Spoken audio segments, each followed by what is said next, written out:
ሰላም ጤና ይስጥልን ውድ ሪፖርተር ተከታታዮች የሰዓቱን ዜናዎች ቀጥዬ ያሰማችኋለሁ። በቅድሚያም አርዕስተ ዜና። ከሌሎች የፖለቲካ ኃይሎች ጋር የሚኖረው ትስስር ከፍላጎት የዘለለ መሆን እንዳለበት አቶ አማኑኤል አሰፋ ገልጸዋል። ከራያ አላማጣ ወደ ራያ ቆቦ ተፈናቅለው የሚገኙ ዜጎች የዕለት ጉርስ ማግኘት ከፍተኛ ችግር ሆኖብናል ብለዋል። ሌሎችንም ይዘናል። አብራችሁን ቆዩ።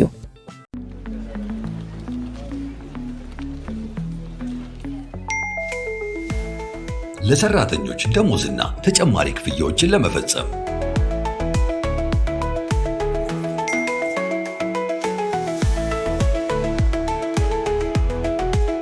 ከዶላር፣ ዩሮ እንዲሁም ፓውንድ አካውንቶ ወደሚፈልጉት አካውንት ገንዘብ ለማስተላለፍና ክፍያ ለመፈጸም የረጅም ጊዜ የባንክ ስቴትመንቶችን በቀላሉ ለማግኘት የበረራ ትኬትን ካሉበት ሆኖ ለመግዛት እንዲሁም ማረጋገጫ ደረሰኝን ለማግኘት በተጨማሪም የተለያዩ ድርጅቶች ክፍያዎች ለመፈጸም የኢትዮጵያ ንግድ ባንክን የኢንተርኔት ባንኪንግ አገልግሎት ሲመርጡ በየትኛውም ጊዜና ቦታ ፈጣን እንዲሁም ጥራት ያለው የኢንተርኔት ባንኪንግ አገልግሎት ለማግኘት ያስችላቸዋል። የኢትዮጵያ ንግድ ባንክ ሁሌም የሚተማመኑበት ባንክ። ከሌሎች የፖለቲካ ኃይሎች ጋር የሚኖረው ትስስር ከፍላጎት የዘለለ መሆን እንዳለበት አቶ አማኑኤል አሰፋ ገለጹ።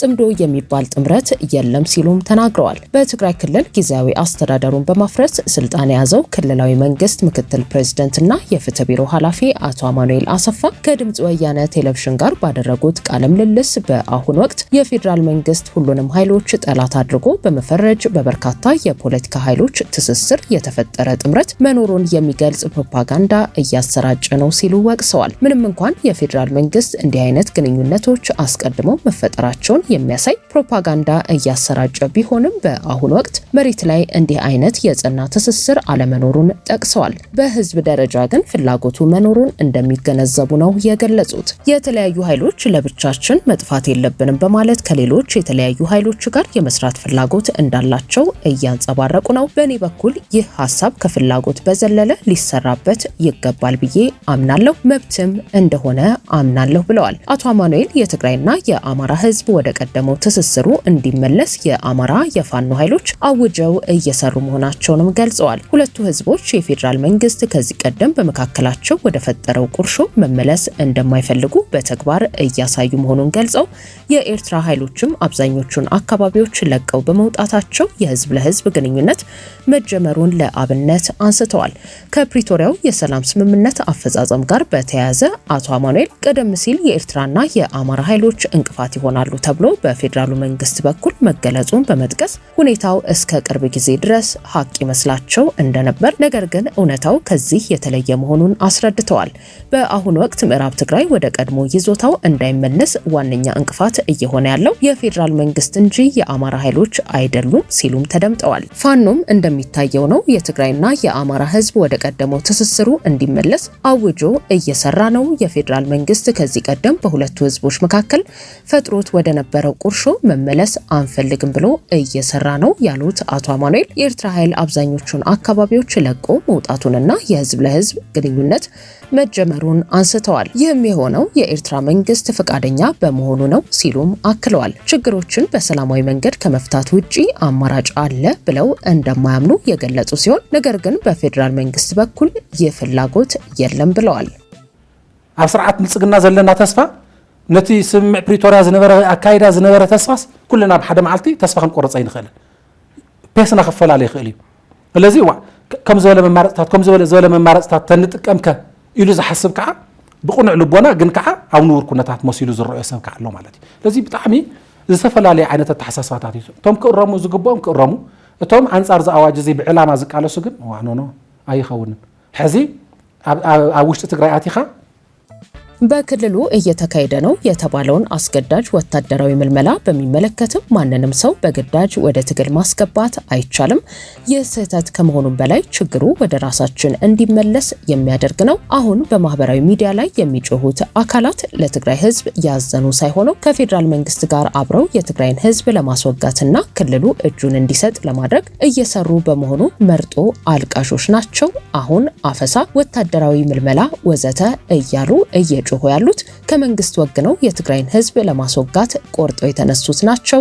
የፌዴራሉን መንግስት ተሸክመህ ጦርነት ከፍተህ ስልጣን ላይ አስቀምጠን እያሉ ያሉት እነሱ ናቸው እንደሚሉት ለትግራይ ህዝብ የቆሙ ቢሆኑ ከምዕራብ ትግራይ የተፈናቀሉ በየመጠለያው ከ5 ዓመታት በላይ ችግር ውስጥ ላሉት ተፈናቃዮች ድምጽ ይሆኑ ነበር በማለት ወርፈዋል። አስገዳጅ የተባለውን አዋጅ በሚመለከትም ህገ መንግስቱ አለ ካለን ይህን አዋጅ መጣል ነበረብን፣ ነገር ግን ህገ መንግስቱ አለ ወይ ብሎ መጠየቅ ያስፈልጋል በማለት ተናግረዋል። የህገ መንግስቱ መኖርና ትግራይ በፌዴሬሽን ውስጥ ያላት ውክልና ጥያቄ ውስጥ መውደቁን የገለጹት አቶ አማኑኤል ክልሉ ተቆራርሶ በጀት ተከልክሎና የህዝቡ የመኖር መብት ተነፍጎ ህገ መንግስቱ አለ ብሎ ማሰብ አስቸጋሪ ነው ሲሉ አስረድተዋል። ጠቅላይ ሚኒስትር አብይ አህመድ ባለፈው ሳምንት በህዝብ ተወካዮች ምክር ቤት ተገኝተው በሰጡት ማብራሪያ በፕሪቶሪያ ስምምነት የተከፉ ሰዎች መኖራቸውን እንዲሁም ከህወሓት ጋር የሚተባበሩ አካላት የኢትዮጵያን ሰላምና ልማት ለማደናቀፍ እየሞከሩ ነው ሲሉ ገልጸው ነበር። ጠቅላይ ሚኒስትሩ በማብራሪያቸው በጥቅምት 2015 ዓ.ም የተፈረመው የፕሪቶሪያው የግጭት ማቆም ስምምነት ብዙ ውጤት ያስገኘ እንደሆነ በመግለጽ በትግራይ ክልል ጊዜያዊ አስተዳደር ማቋቋም መቻሉ አንድ ስኬት ነው ያሉ ሲሆን በተቃራኒው ደግሞ ስምምነቱን ተከትሎ በርካታ አኩራፊዎች ተፈጥረው አንዳንዶቹ ከኢትዮጵያ ገሸሽ እንዳሉ መናገራቸው ይታወሳል። ከራያ አላማጣ ወደ ራያ ቆቦ ተፈናቅለው የሚገኙ ዜጎች የዕለት ጉርስ ማግኘት ከፍተኛ ችግር ሆኖብናል አሉ። ከአላማጣ አሁንም በርካታ ሰዎች እየተፈናቀሉ መሆኑንም ለሪፖርተር ገልጸዋል።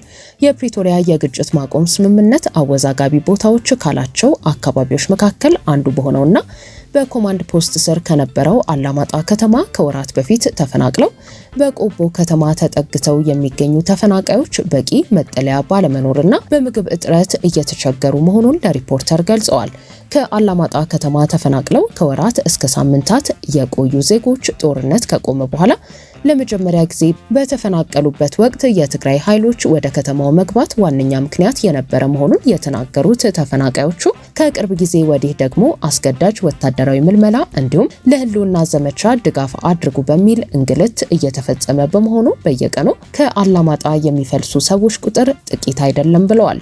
በተጨማሪም በዚህ ወቅት በአላማጣ ከተማ ውስጥ የትግራይ ኃይሎች እንዲሁም የፋኖ ታጣቂዎች ይንቀሳቀሳሉ የተባለ ሲሆን በቆቦ አካባቢ ያለው ጸጥታ በአንጻሩ የተሻለ በመሆኑ በርካቶች በቆቦ ከተማ ውስጥ ማህበረሰቡ ጋር ተጠግተው እንደሚኖሩና አልፎ አልፎም ወደ አዲስ አበባና ሌሎች ከተሞች የሚሸጋገሩ እንዲሁም ወደ ውጭ ሀገር ስደት የሚወጡ ሰዎች ጥቂት አይደሉም። በቆቦ ከተማ የተፈናቃዮች ጣቢያ ቢኖርም ተፈናቅሎ ወደ ከተማው እየገባ ካለው ህዝብ ቁጥር ጋር አልተመጣጠንም ያሉት ተፈናቃዮቹ አዛውንቶችና አልፎ አልፎ ህጻናት ወደ መጠለያ እየገቡ የተቀረው በሺዎች የሚቆጠር ተፈናቃይ በከተማው ውስጥ በጎዳናና በእምነት ተቋማት ጊዜውን እያሳለፈ ነው ብለዋል። አስገዳጅ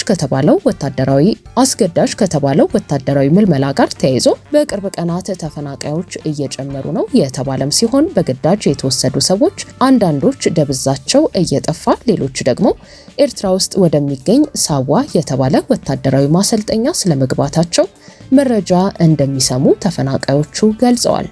አሁን እኛ ያው እንግዲህ ከወጣን ወደ 7 ወራችን አካባቢ ነው ካለማጣ ከወጣን ማለት ነው።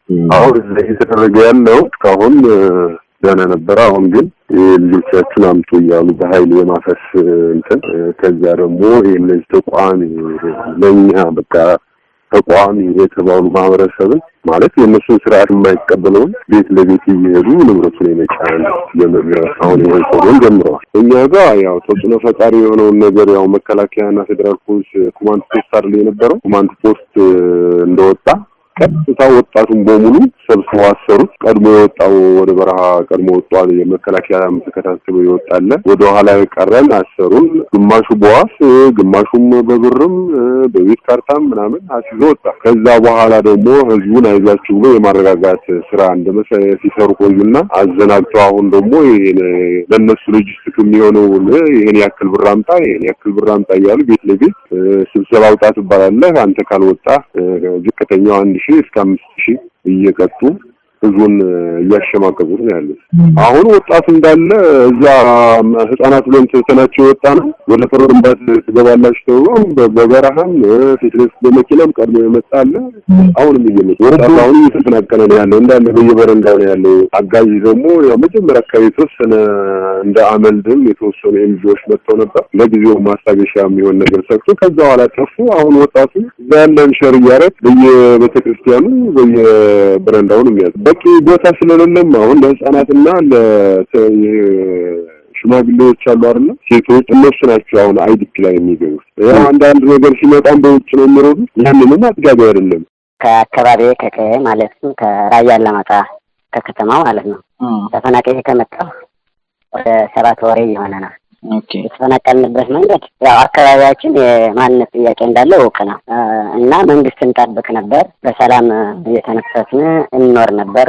ሁሉም ትምህርት ቤትም መደበኛ በአጠቃላይ ነገር ሰው የሚኖርበትን መንገድ እየኖርን ነበር። ህወሓት ህጉን ጥሶ በኃይል ጥሶ ገብቶ እኛ እንድንሰደድ አድርጎናል። ከመጣን 7 ወራችን ነው። ቆቦ ከተማ ነው ያለነው። ወደ 40 ምናምን ሺህ ይመስለኛል የዛን ሰዓት የተፈናቀልነው ከአላማጣ ብቻ ሳይሆን ከገጠሩም ከባላም ከኮረምም የኮረምና የኦፍላጋታ ያው ግማሹ ወደ ሰቆጣ ግማሹ እዚህኛ ጋር ወደ ወሎ ወደ ያቆቦ ነው ያለነው እና የተፈናቀልንበት መንገድ ይሄ ነው። እስቲ መፈናቀሉ አሁንም የባሰ እየቀጠለ ነው ያለው። ከባለፈውኛ ከወጣንበት መንገድ የተለየው የሚያደርገው አሁን ገፈፋ አለ። ይሄ ገፈፋ የሚሉት እና እሱን እየሸሹ ምርት ያለ ግቢ ያለ ኦልሬዲ በአሁኑ ሰዓት አላማጣ ከተማ ሌላ ቅርጽ ይዟል። በቃ ይሄ የምን ምናምን አይነት ሙድ ነው ያለው። የሁለቱም ታጣቂ ያሉ ፋኖ አለ የህወሓትም አለ ጽምዶ የሚለው ጥምረት ማለት ነው። እሱን ይዘው ህዝቡ እየተሰቃየ ነው ያለው። በኢኮኖሚ ደቋል። አሁን በዚህ 2 ሳምንት ውስጥ እስከዛሬ ድረስ ማት ወጣት እየሾለከ እየወጣ ነው። ይህ መታወቂያ ያዘ አያልፍም ብለው ኬላ እያገዱ ነው። ግን አካባቢ ሰዎች መንገዱን ስለሚያውቁት ላይታች በበረሃ አድርገው እየወጡ እዚህ እየተቀላቀሉ ይገኛሉ። ፍልሰት አለ። የቁጥር እየጨመረ ነው። እዛው ንብረቱን እንትን እየጠበቁ ይችላል ችግሩን ችዬ ያለውን ሰው አሁን ደግሞ የክተት የሚሉት የነሱ ህገወጥ ነው። ህጋዊ ገፈፋ ነው የሚሉት እነሱ። ህጋዊ ገፈፋ ትግራይን ለማዳን የሚል ዲስኩር ይዘው ማህበረሰቡን ሴት ወንድ አይልም እቅድ ይዘው በእቅድ በቁጥር እያንዳንዱ እንትኖች አሉ። ከከተማ ይሄን ያክል ከገጠሩ ይሄን ያክል እያሉ በእቅድ የተከናወነ የታቀደ ያልተከናወነ እያሉ ለገፈፋ ማለት ነው። እና እየተገፈፈ ቀጥታ ወደ ሳዋ ኤርትራ ማሰልጠኛ ነው የሚወሰዱት። ከከተማም የተገፈፋሉ። አሁን ባላ 8 ሰው ተወስዶ ድራሽ ጠፍቷል። የት እንደሄዱ ወደ ሳዋ ነው የሚወስዳቸው ኤርትራ ማሰልጠኛ። ከራያ አላማጣ ገጠሩ ክፍልም ከቆቦ ከዋጃና ጥሙጋ እንዲሁም 8 ተወስደዋል። እና ይሄንን ማሳያ ነው። ይሄንን ከተተገበረ በኋላ ነው ሰው ደምድሮ እየወጣ ያለው። አሁንም ሌሊት ማን እንደሚወሰድ ማን ወሳጅ እንደሆነ አይታወቅም። ወጣል ተሰድቷል ነው የሚባለው። እና ይሄንን አይነት ኮንዲሽን ግፍ ቀማሽ ሆኗል ማህበረሰባችን። ስለ ደህንነታችን ምንም ጥርጥር የለውም። ወንድም ህዝባችን ነው። ሴኩሪቲያችን የተጠበቀ ነው። እዚህ አካባቢ እንተኛም እንቅስቃሴ የለም። ከከተማው ኢቭን የጥይት ድምጽም አይሰማም። እዛ ልክ ሙዚቃ በለው እዛ የነበርንበት አላማጣ የነበርንበት እና እዚህ የሴኩሪቲ ጉዳይ ምንም የሚያጠያይቅ የለም። ህብረተሰቡም ወንድም ህዝባችን ነው። ምንም እንደማንኛውም የቆቦ ነዋሪ ሆነን ነው የምንኖረው ያለ ነው። ነገር ግን ይሄንን እየኖርን ትልቁ ችግር ያለው የዕለት ጉርሻ ላይ ነው። የሆነ ኤንጂኦ ይመጣል ውስጥን ሰው ከ40 ሺህ ከ30 ሺህ ህዝብ 1000 ኮታ ይዞ ይመጣል በኤንጂኦ 1000 ለማን ሊሆነ ኢማጂን እንግዲህ ሰበብ ሌላ በጥብቅ ህብረኔ እኔ የሚልበት መንገድ አለና አጠቃላይ እንደ ስደተኛ ሳይለይ የሚመጣበት እርዳታ ቢኖር አንዲት አለች አመልድ ነው ምናምን የሚሉት በየወሩ የምትመጣለች። እሷም በሳምንት ውስጥ ለዕለት ጉርሻ ትሆነ እሷም አንዳንድ ወር እየገለለች ነው የምትመጣውና ትልቅ ችግር ሆኖብን ያለው እዚህ ተፈናቃዩ አብዛኛው ያሳዝናሉ። እናቶች ወጣቶች አሉ። በቃ የዕለት ጉርሻ የለም። ይሄ ነው ትልቅ ፈተና ሆኖብን ያለው። አንዳንዱ ይብን ወደ ስደት የሚሮጥ አለ። እዚህ በራብ ከመሞት እያለ ወደ ዘመድ አዝማድ እስከ አዲስ አበባ እስከ ሐዋሳ እስከ ባህር ዳር የተዘረጋለ ከቤት ከሆነ ቤትም ተቀጥሮ የሚሰሩ አሉ። እዚህ ቆቦ አብዛኛው ግን በቃ እየተያየ አንዳንዴ መንገድ ተዘግቶ ነው እንጂ ከቤተሰብ ለራሱ ተጠቅሶ እንጀራ እንዲህ የሚላክበት መንገድ ነበር። አሁን ደግሞ መንገዱ ሲዘጋ እየከፋና ችግሩ የዕለት ጉርሻው ላይ ምንም ይሄ ነው የሚባል እዚህ ደዋ የሚባል የለም። ያሳዝናል በጣም። የአሜሪካ መንግስትና መከላከያ ሚኒስቴር የረጅም ጊዜ ተቋራጭ በሆኑ ግለሰብ የሚመሩ ኩባንያዎች በሱዳን የዘር ማጥፋት ወንጀል ከሚከሰሰው የሱዳን ፈጥኖ ደራሽ ኃይል ጋር ግንኙነት ያላቸውን በርካታ አውሮፕላኖችን ሲረዱ እንደነበር ተገለጸ። ሮይተርስ በምርመራ ዘገባው እንዳጋለጠው በርካታ ቦይንግ ሰራሽ የአሜሪካ አውሮፕላኖችና የጦር አውሮፕላን ኩባንያዎች ለጀነራል ሐምዳን ዳጋሎ ፈጥኖ ደራሽ ኃይል ድጋፍ ሲሰጡ ነበር። ስቲቨን ሻውሊስ በተባሉና የቀድሞ የአሜሪካ ጦር ልዩ ኃይል አባል በነበሩ ግለሰብ የሚዘወሩ ኩባንያዎች ናቸው ከሱዳኑ ጦርነት ጋር በተያያዘ ክስ የቀረበባቸው። በምርመራ ዘገባው ቢያንስ 3 ያረጁ ቦይንግ አውሮፕላኖች በፈጥኖ ደራሽ ኃይሉ ቁጥጥር ስር ወደሚገኙ ወታደራዊ ይዞታዎች ሲበሩ እንደነበር ተረጋግጧል። እነዚህ አውሮፕላኖች ከቻድ ከሊቢያና ከሶማሊያ በመነሳት በሱዳን ዳርፉር ወደሚገኘውና በፈጥኖ ደራሽ ኃይሉ ቁጥጥር ስር ወዳለው የአየር ማረፊያ የሎጂስቲክስና የአቅርቦት ትስስር ፈጥረው ነበር። በተለይም የሄሜቲ ታጣቂዎች ለ1 ዓመት ከግማሽ ያክል ኤልፋሽር የተባለችውን ከተማ ከበው በቁጥጥር ስር ለመዋል ላደረጉት ከባድ ውጊያ እነዚህ አውሮፕላኖች ነዳጅ፣ የጦር መሳሪያና ተዋጊዎችን በማመላለስ ረገድ ወሳኝ ሚና ተጫውተዋል ነው የተባለው። የምርመራ ዘገባው የጀመረው በግንቦት 2025 በዳርፉር የፈጥኖ ደራሽ ኃይሉ ይዞታ በሆነችው አውሮፕላን ማረፊያ ውስጥ በሱዳን ጦር በደረሰ ጥቃት በወደመች አንዲት ሚስጥራዊ ቦይንግ 737 አውሮፕላን ነው። የፈጥኖ ደራሽ ኃይሉ ከፍተኛ አዛዦች በአሜሪካ፣ በአውሮፓ ህብረት፣ በብሪታንያና በተባበሩት መንግስታት ማዕቀብ የተጣለባቸው ሲሆን ለቡድኑ የጦር መሳሪያና ቅጥረኛ ወታደሮችን የሚያቀርቡ ከ2 ደርዘን በላይ ግለሰቦችና ኩባንያዎችም እንዲሁ ማዕቀብ ተጥሎባቸዋል። ሆኖም ግን በአሁኑ ወቅት በአሜሪካዊው ወታደር ስቲቨን ሻውሊስም ሆነ በድርጅታቸው ላይ የተጣለ ምንም አይነት ማዕቀብም ሆነ በህግ የመጠየቅ ሂደት እስካሁን አለመኖሩን የሮይተርስ ዘገባ ያመለክታል። ይህ ዘገባ ግዙፍ የአየር ትራንስፖርት አቅርቦት ሰንሰለት በሱዳን የሚካሄደውን አስከፊ ጦርነት ከጀርባ ሆኖ እንዴት እንደሚደግፍ ትልቅ ማሳያ ሆኗል። እንደ አውሮፓውያኑ አቆጣጠር በ2023 ግጭቱ ከተቀሰቀሰ ጀምሮ የጀነራል ሐምዳን ዳጋሎ ታጣቂ ከፍተኛ የጦር መሳሪያ ክምችት ያደራጀ ሲሆን ሰፊ የሱዳን ግዛቶችንም ተቆጣጥሯል። ይህንን ጦርነት ለማካሄድም ወደ ግዛቱ ነዳጅ፣ መሳሪያና የውጭ ሀገር ተዋጊዎችን ለማጓጓዝ በጎረቤት ሀገራት በኩል በሚያልፉ ሰፊ የአቅርቦት መስመሮች ላይ ተመስርቷል። ውድ የሪፖርተር ተከታታዮች የሰዓቱ ዜናዎቻችን እነዚህ ነበሩ። ስላደመጣችሁን ከልብ እናመሰግናለን።